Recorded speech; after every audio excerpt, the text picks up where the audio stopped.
Meu nome é Marian Kilaiko, Hospital Sempertei. Macomienza na Dr. Horacio Oduber Hospital em 2011, so kasi 13 anos sina. Para mi yega afdeling, mita parte mita delega e trabaho ng di mi kolega nang mita trahe in dealing pa ng turdia, fulong simang.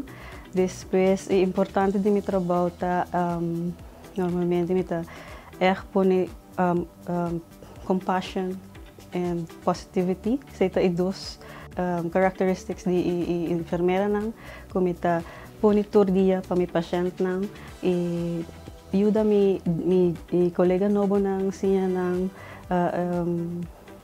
share nang mi knowledge and skills especially pa mi patient nang. So at the end of the day, important is mi pasyenta bisamo dangki masya dangki pabukuido. Mita gusta siya kolega nobo nang sa ita my #1 priority pa pasyenta haya the best quality care ko na mister.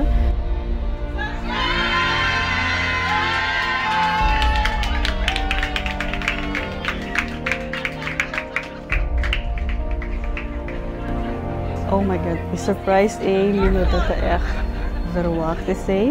Paso amita bisa mi kolega na mi manager na amita very simple. Tayaga trabaho, mi trabaho ko amor, satisfy my patient by cash, that's it. And pero amin overwork is surprise I was idea to hope emotional pa mi. I-support di mi kolega nang di mi manager nang the best. So I'm very thankful. Danke. Thank you so much, my colleagues and my boss and Dr. Horacio Oduber, my second home. Thank you. You're the employee of the month. The question why is because you are really fulfilling our vision and the mission of the hospital. You are accessible for everyone here, accessible for your colleagues, accessible for our patients.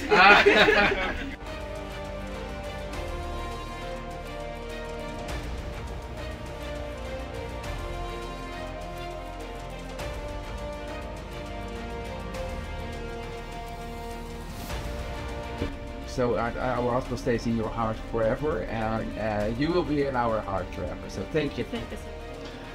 Well, Marian panosri ba afdeling, lahat ni fica manian sa bisano Sempertei, seita Marian. Kunos ta struggle como afdeling, hindi ko mi se ajuda, Marian Sempertei pa ajuda e te prometerei kuta oferecer sumis.